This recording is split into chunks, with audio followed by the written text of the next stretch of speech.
Sign it. You keep the tech company. I keep everything that matters. You're not getting it appraised? Appraised? For what? Servers and late nights? I don't think so. Let her have the headaches, Harrison. She loves that machine more than anything. The house, the cars, the club memberships, those stay with me. You built your little company, keep it. If that's what you want.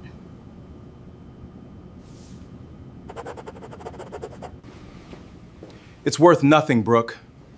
Harrison signed those papers without hesitation. He took the house, the cars, the club memberships, every asset with a number he already knew, and handed me the one thing he had spent years calling worthless. He refused the appraisal himself, did not want to spend the time. In his calculation, my company was just servers and stress, nothing worth fighting over. But there is a particular kind of danger in a man who only values what he can already see. 4 months later, when that Ferrari stopped at the entrance, did he finally understand what he had actually signed away? If stories like this one stay with you, stories about quiet strength, and the things people build when no one is watching this channel is where they live. Hit subscribe, and we'll be here every time you need one. The night I first understood what Harrison truly thought of me, we were standing in a room full of people who all knew each other's net worth but nobody's real name. The Belmead Country Club had a way of making everyone feel like they belonged, provided they arrived in the right car, wore the right watch, and could name-drop the right developer at the right moment. Harrison had been coming to these charity galas his entire life. I had been attending them for 8 years, and I still felt like a visitor who had learned to dress for the part. He found me near the bar just long enough to pull me into a conversation with 2 of his father's old partners. I remember the way he smiled when he introduced me, that particular smile, the one that never quite reached his eyes when he was uncomfortable with something he was about to say out loud. "Brooke runs a tech company," he said, and then he added the part I had heard so many times it had almost stopped stinging. "They fix computer problems for small hospitals." Very niche stuff. One of the partners nodded politely. The other was already scanning the room for someone more interesting. I kept my expression even. My phone buzzed inside my clutch. A hospital client in Murfreesboro had just flagged unusual activity on their network, and I reached for it the way you reach for something you know you should leave alone in public but cannot afford to. Harrison caught the movement. The smile stayed in place, but something behind his eyes went flat. He drifted away, and I watched him cross the room toward a woman I had seen twice before at industry events. Mallory Quinn worked in luxury real estate marketing and had a particular talent for making every man in her radius feel like the most significant person in the building. She laughed at something Harrison said before he even finished saying it. He stood a little taller than he had all evening. I stayed where I was and handled the hospital alert from the far corner of the room, typed 3 instructions to my operations lead, and put the phone away before anyone nearby had time to notice. The threat was contained in 11 minutes. No patient records were touched. The attending physicians never knew it had happened. I did not tell Harrison on the drive home, because I already knew he would find a way to make it about the phone rather than the 11 minutes, and I did not have the patience for that conversation again. That was the version of our marriage that had existed for at least 2 years before I finally gave it a name. Harrison had grown up in a world where success announced itself through what could be seen and measured and pointed to across a dinner table. His family had built commercial real estate across Tennessee for 3 generations, office buildings, shopping centers, rental properties, and they evaluated people the same way they evaluated locations: visibility, foot traffic, surface appeal. When he first met me, I think he found my ambition genuinely interesting, the way people find a foreign language interesting in theory. By the time 8 years had passed and ClearVault Systems was quietly protecting the data infrastructure of hospitals, regional banks, and mid-sized businesses across the Southeast, what Harrison saw was not a company with momentum. He saw a wife who worked nights, missed dinners, and could not explain what she did in a way that landed well at cocktail parties. I had built ClearVault before we married, in a rented space above a print shop off Charlotte Avenue. I wrote the first version of the software myself, spent the early years sleeping on a cot in the office when clients got hit with overnight attacks, and turned down 3 acquisition offers before the company reached its 5th year because none of them included protections for the people who had built it alongside me. None of this was hidden from Harrison. He simply never asked much about it. He had decided the company was fragile, dependent entirely on my constant presence, and unlikely to survive without me running every decision personally, and he said as much on more than one occasion, not unkindly, the way someone states something they have already classified as settled fact. 2 days after the gala, a parking receipt from a hotel in Franklin arrived in our shared family email. The timestamp showed a Thursday evening. Harrison had told me he was in Memphis meeting a client that Thursday. I did not say anything immediately. I opened the tablet we both used for household accounts and checked the photo folder that synced automatically from his devices. There was an image he had taken at the Hotel Mallory, sitting in a chair near the window, looking out at the city lights, unaware of the camera. When I showed it to him, Harrison did not deny it. He stood in the kitchen and looked at the photograph for a long moment, and then he looked at me. What I saw in his face was not guilt or shame or the particular kind of devastation that comes from being caught doing something you know is wrong. It was something closer to relief, the expression of a man who had been carrying a secret and had just been relieved of the effort of keeping it. He told me the marriage had been over for a long time and that I had simply been too focused on Clearvault to notice. He said Mallory understood the world he lived in, valued the things he valued, and made him feel like someone worth coming home to. Every sentence was constructed to distribute the fault so evenly between us that by the end of it, I would accept some portion of responsibility for his year of deception. He was good at that kind of framing. I asked him how long it had been going on. He said close to a year. I did not raise my voice. There was a moment, somewhere in the middle of that kitchen, where I thought about Sadie asleep down the hallway, 8 years old, still young enough to believe her parents were simply tired adults who argued about ordinary things, not old enough to understand what was actually collapsing in the house around her. That thought was the one that held me in place when everything else in me wanted to give way. The next morning, Harrison set a divorce filing on the breakfast table. He had called Colton over that morning. His brother arrived with coffee and the easy confidence of someone who had already been briefed on the outcome, and the two of them sat across from me in the kitchen of a house I had helped furnish and maintain for 7 years, presenting the paperwork the way the Vale family presented most things, as a conclusion already reached, requiring only my acknowledgement. Colton made a comment about servers and headaches that I chose not to respond to. Harrison wanted the process handled quickly so he could begin his new life with Mallory. The proposed division was straightforward. He would keep the house in Belle Meade, the vehicles, and the club membership. I would keep Clearvault systems. Under our prenuptial agreement, Clearvault had always been my separate property. I founded it before we married, maintained it in my name throughout, and Harrison had contributed no capital to it. His attorney acknowledged this classification without argument.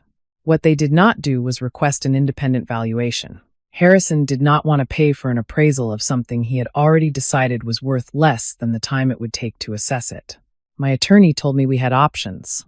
The hotel receipt, the photograph, and a documented pattern of absences gave us grounds to contest the family home and put Harrison's professional reputation in commercial real estate into extended collateral damage. She said she could make this expensive for him, and she meant it.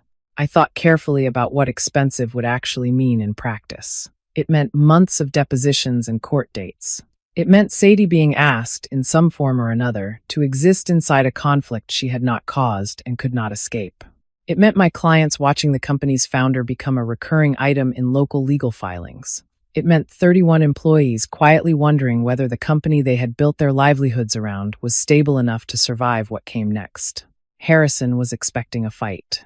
When I signed the agreement without contesting the major assets, he received it as confirmation of something he had long suspected, that I was too controlled to be worth a real confrontation. He would revise that reading later. At the time, I let him keep it. I signed, I kept Clearvault. He kept the house, the cars, and the narrative he had already begun distributing to their shared social circle, a story in which the marriage had ended because I was emotionally absent and professionally obsessive. He told this version at dinners and industry events. And because he told it first and told it consistently, most people accepted it without asking whether I had a different account. What Harrison did not know, what no one outside my legal team and a small group of senior partners at Sterling Arc Defense knew, was that 3 weeks after we signed the final agreement, a hospital network operating across 4 southern states was hit by one of the most sophisticated ransomware attacks my team had ever seen. Thousands of patient records encrypted and locked. Emergency departments unable to access medication histories. Surgical schedules in danger of collapse. ClearVault was brought in on an emergency basis at 2 in the morning, and for the next 29 hours, my team did not stop. My operations director, Greg, had been with ClearVault since year 3, methodical, steady under pressure, the kind of engineer who got quieter and more precise when everyone else was getting loud. He ran the forensic response alongside me while I coordinated the broader containment effort across 4 simultaneous tracks. We recovered the data. We did not pay the ransom. Not a single patient record was permanently lost. Sterling Arc Defense had been watching. They were a national cybersecurity firm searching for proven technology to protect healthcare infrastructure, and what they had just observed ClearVault execute under real emergency conditions told them more than any due diligence document could. Within 3 weeks of that incident, I received a formal acquisition offer, $92 million, full staff retention, my continued leadership of the healthcare security division, and licensing terms that would keep the technology protecting community hospitals, not just corporate systems. The offer arrived approximately 6 weeks after the divorce was finalized, after Harrison had already signed the papers, refused the appraisal, and walked away from the company he had spent 8 years calling a liability. I signed the confidentiality agreement with Sterling Arc and said nothing. The negotiations were not public. I moved through those weeks quietly, the same way I had moved through most of the marriage, doing the work, protecting the people who depended on me, and waiting for the moment when the results would no longer need me to explain them. Harrison, meanwhile, was planning a party. Harrison's party was not a quiet celebration. He reserved a rooftop terrace at a venue in Midtown, a sleek space he had used for client events before, familiar territory for a man who understood how rooms translated to social signals. He invited his family, his professional contacts, and enough of their shared social circle to ensure the event would circulate on social media by the following morning. The stated occasion was a combination of post-divorce celebration and informal engagement announcement. Mallory wore something white. His brother Colton gave a toast that included the phrase, "finally free from someone who loved her laptop more than her husband," which drew laughter from people who had attended our wedding and eaten the food we had chosen together and watched us dance to a song Harrison had picked himself. I was not there to hear any of it firsthand. I read the recap in Mallory's posts the next morning over coffee in my rental kitchen, 2 miles from the house where I had lived for 7 years. I had moved into the rental the week after the agreement was signed. It was a clean, quiet place near Sadie's school, practical, close to where she needed to be, chosen for logistics rather than any particular comfort. Harrison's family had already decided what the rental represented, confirmation that without his income and his network, I was back where I had started. Colton said something to that effect at a family dinner I was not invited to but heard about through Sadie 2 weeks later, delivered in the guileless way that 8-year-olds repeat things they do not yet understand are unkind. Sadie was the part of all of this that I could not strategize around. She was confused in the particular way that children are confused when the adults around them are being careful with their words. She could sense the shape of something without being able to name it. Mallory had moved into the Belle Meade house faster than Sadie had time to adjust to her parents, no longer sharing one, and my daughter came home from her weekends with Harrison asking questions I had to answer without telling her the truth and without lying. One Sunday evening, she sat at my kitchen table doing homework and asked me, without looking up from her worksheet, whether I had left because I stopped loving her and her father at the same time. I sat down across from her and told her that what had happened between her father and me had nothing to do with how much either of us loved her. I told her that some problems between adults do not have simple explanations, but that none of those problems were her fault, and none of them changed what she was to me. She nodded slowly, the way she did when she was accepting information she had not fully processed yet, and went back to her worksheet. That conversation cost me more than anything Harrison had taken in the settlement. He had told people that I was cold, that I had always been more invested in ClearVault than in our family, that the late nights and the emergency calls had simply worn the marriage down to nothing over time, and that Mallory's arrival had been consequence rather than cause. He constructed the narrative with the same precision he brought to structuring commercial deals. Identify your strongest point, lead with it, and never volunteer the version that makes you look like the problem. Most people believed him because he told it first, told it often, and told it in rooms where I was not present. What I noticed, during those weeks was that I had very little energy left for anger. The confidentiality agreement with Sterling Arc required my full attention. The acquisition process was moving into its final due diligence phase, and during a deep technical review of ClearVault's codebase, Sterling Arc's engineering team surfaced a vulnerability in a module that a former contractor had built 18 months prior.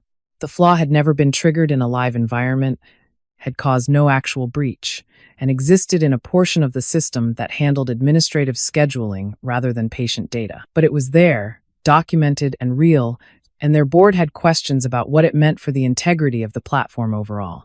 Greg and I spent 6 days working with their team to trace the module's deployment history, demonstrate that the vulnerability had been outside any active attack surface, and produce documentation detailed enough to satisfy a board-level review.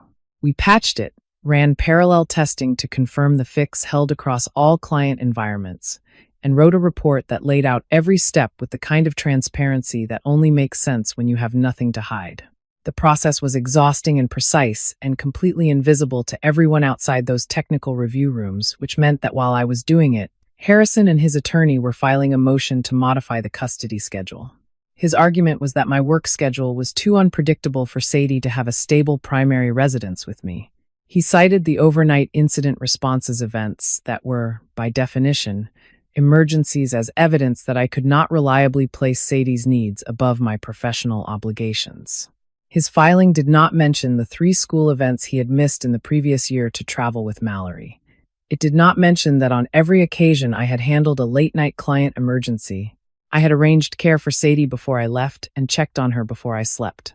It did not mention that the school had contacted me, not Harrison, when she had a fever in February, because I was the parent whose schedule accommodated getting there quickly. I could not explain the full context of what I was doing at work during that period. The confidentiality agreement covered the Sterling Arc negotiation in its entirety, which meant that the reason I had been in back-to-back technical sessions for 6 consecutive days was not something I could lay out before a family court mediator. All I could offer was documentation, the time I had spent with Sadie, her school attendance records, her teacher's account of her emotional stability, and my own calendar, which showed every morning drop-off, every medical appointment, every school event I had attended in the past 12 months. Mallory, in the meantime, had begun posting photographs that included Sadie, weekend brunch in Green Hills, a trip to the botanical gardens, a photo of Harrison and Sadie and Mallory arranged in front of the fireplace in the Belmead house, the same fireplace I had chosen the tile for, with a caption about gratitude and chosen family. Sadie mentioned, on one of our Tuesday evenings together, that Mallory had shown her how to use a new app on her tablet.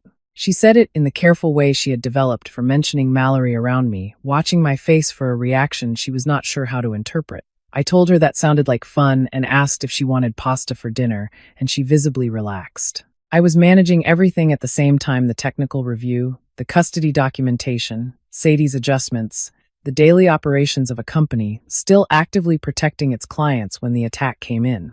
It was a Thursday evening in early June. Sadie had a music recital at her school, the Spring Showcase, where 3rd graders performed the pieces they had been rehearsing since January.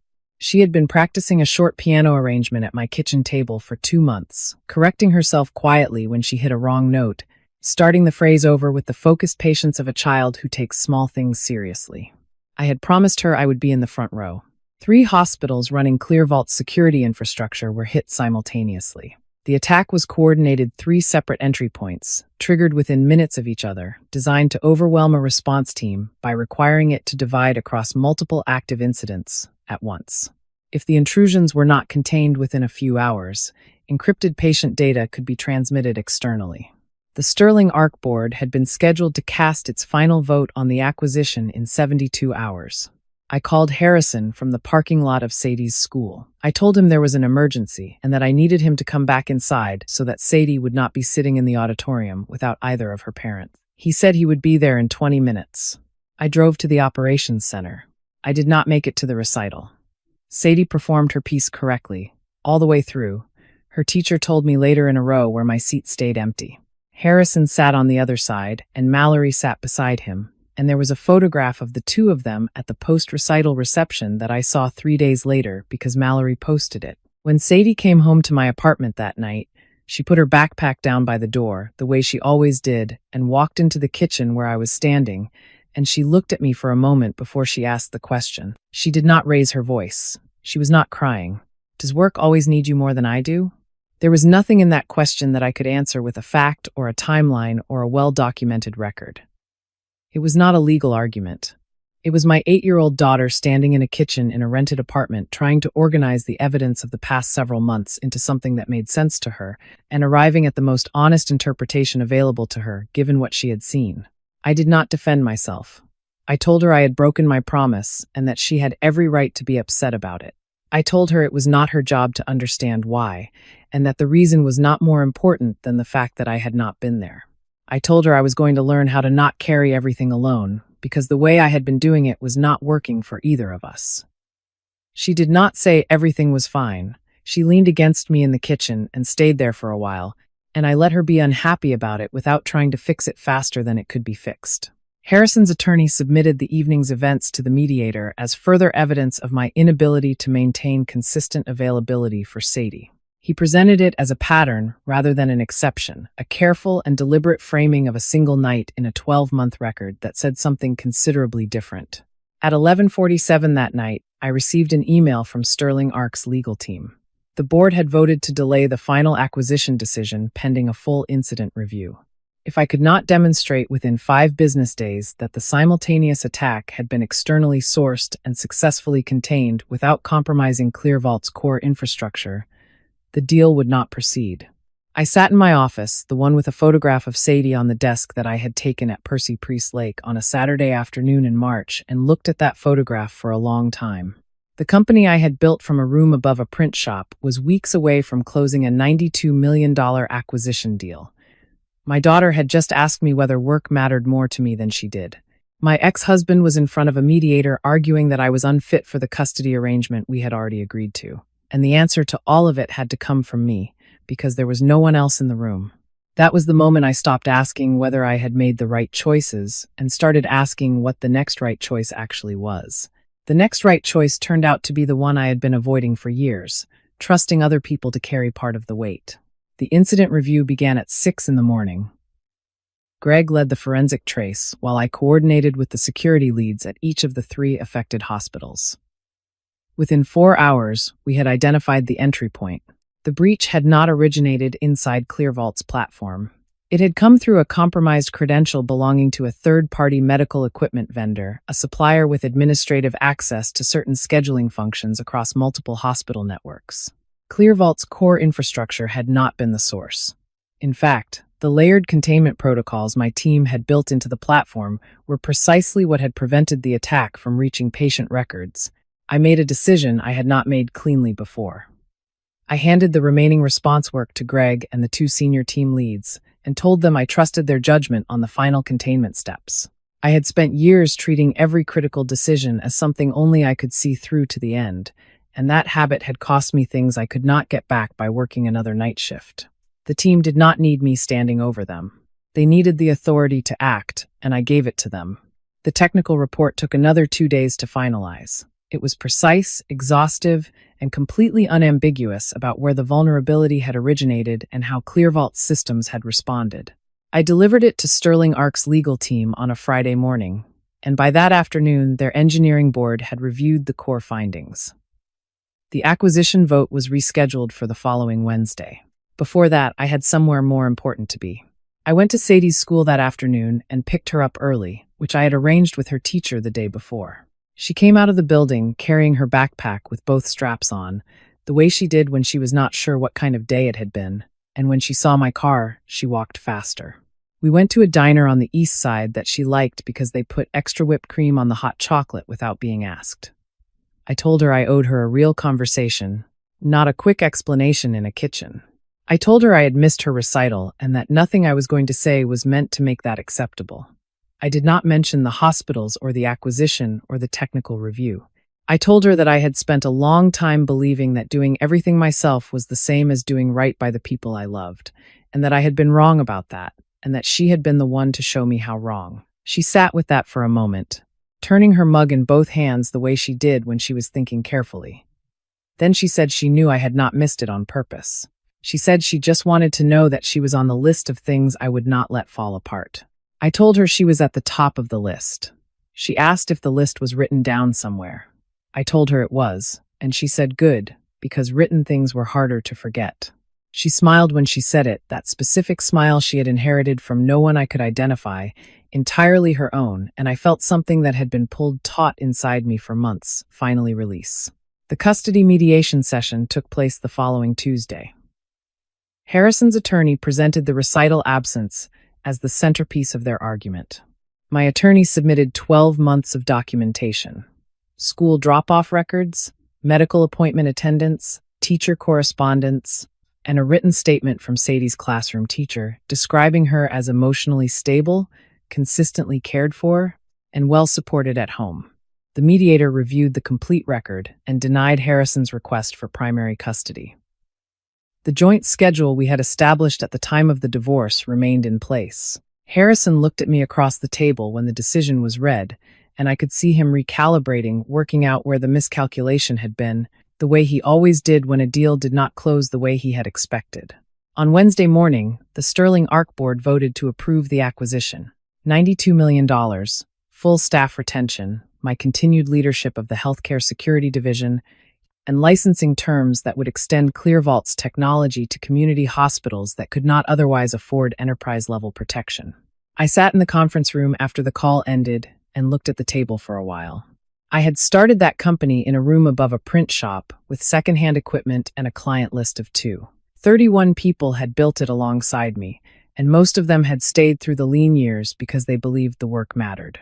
A portion of the acquisition proceeds had already been set aside for them, equity bonuses that would close in escrow with the deal, enough for some of them to pay off student loans, make down payments on houses, or simply stop calculating whether they could afford to take their kids on a vacation.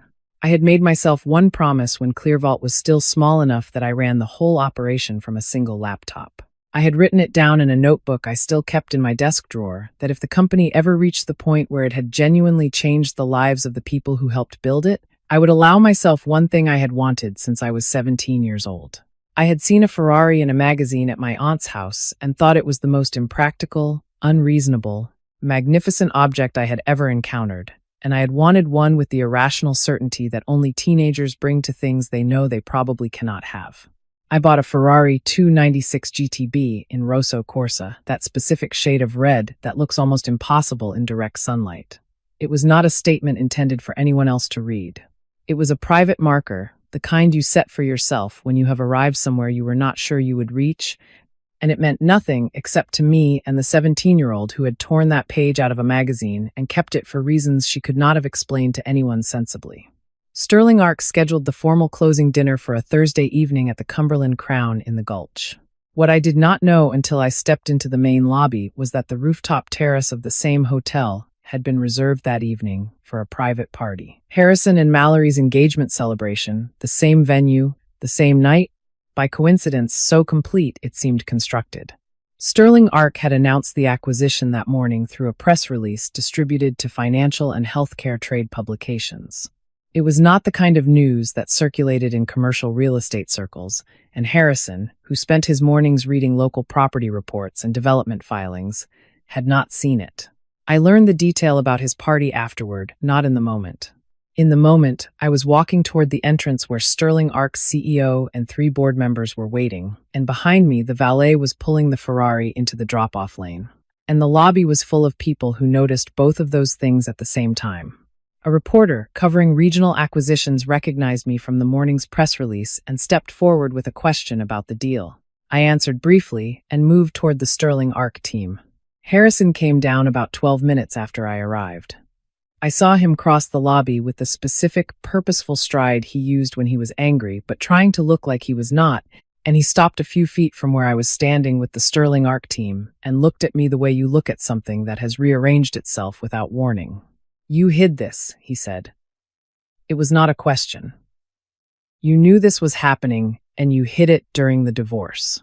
I told him ClearVault was my separate property under the terms of our prenuptial agreement, that he had been offered an independent appraisal and declined it himself, and that the formal acquisition offer from Sterling Arc had arrived weeks after the divorce was already finalized. His own attorney had reviewed the asset classification and signed off on it. There was nothing hidden. There was nothing to contest. He asked why I had not told him the company could become something like this. I looked at him and said the only thing that was actually true. You didn't leave me because I wasn't successful, Harrison. You left because you didn't respect what you couldn't see. He had no prepared response for that because it was not an accusation he could deflect by reassigning fault. It was a description of a choice he had made repeatedly, over years, with full awareness, the choice to value what was visible and dismiss what required patience or imagination to understand. He had made that choice about my work, about my silences, about the version of ambition that does not announce itself at cocktail parties. Leonard Vail had come downstairs with Harrison. He was a man who had spent his career evaluating the real worth of things other people overlooked, and he stood there in the lobby of the Cumberland Crown and understood exactly what $92 million represented in terms of what his family had spent 8 years dismissing. He said nothing. He looked at me with the particular stillness of a man confronting the distance between what he had assumed and what had actually been true, and that stillness said more than any formal apology could have managed. Patricia said nothing at all. Colton found somewhere else to look. Mallory stood a few steps back from Harrison. She had spent months building a picture of a man whose ex-wife had been the obstacle between him and a better life, and what she was looking at now required her to revise that picture in ways that had implications she was only beginning to work through. I did not engage with her. What she chose to do with what she now understood was between her and Harrison, and it was not my concern. Harrison asked, before I turned back toward the Sterling Arc team, whether the marriage might have survived if I had told him sooner. He asked it quietly, in the tone people use when they are looking for a version of events that distributes the loss more evenly. I told him the money had never been the problem. A marriage kept together by the revelation of an asset value was not a marriage, it was a renegotiation, and I had not been interested in being renegotiated. The problem had always been simpler and more permanent. He had only wanted to stand beside me when my success was the kind that made him look better for being there. I told him I would continue to treat him with respect in front of Sadie because she deserved 2 parents who could manage that much. Then I went back to my dinner. Sadie was upstairs. Harrison had brought her to the rooftop party earlier in the evening.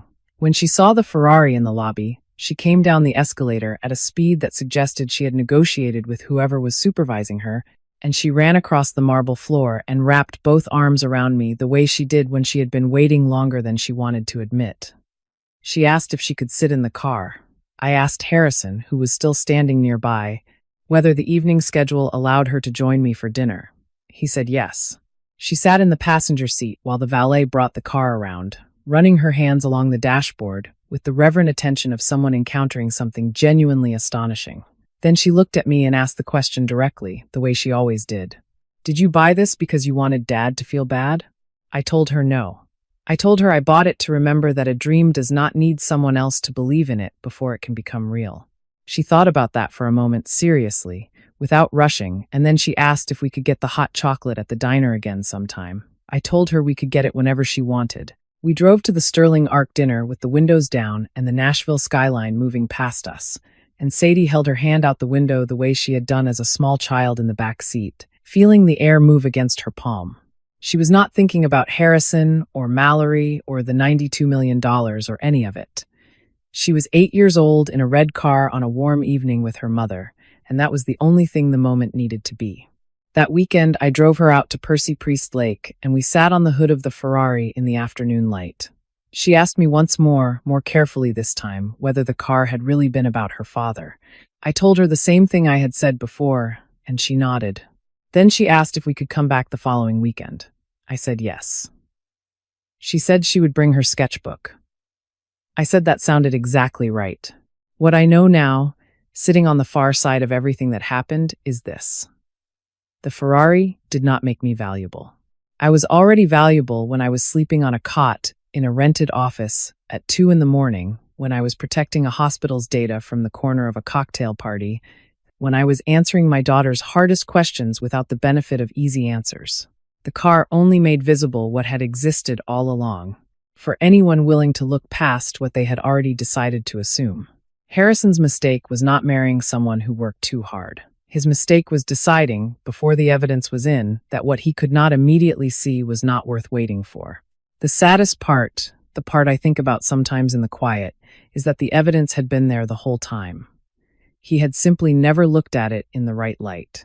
If this story stayed with you, share it with someone who needs to hear it today. And if you believe that the things we build in silence with patience, without applause, are the things that last, then subscribe and come back. Because that is exactly the kind of story we tell here every single week.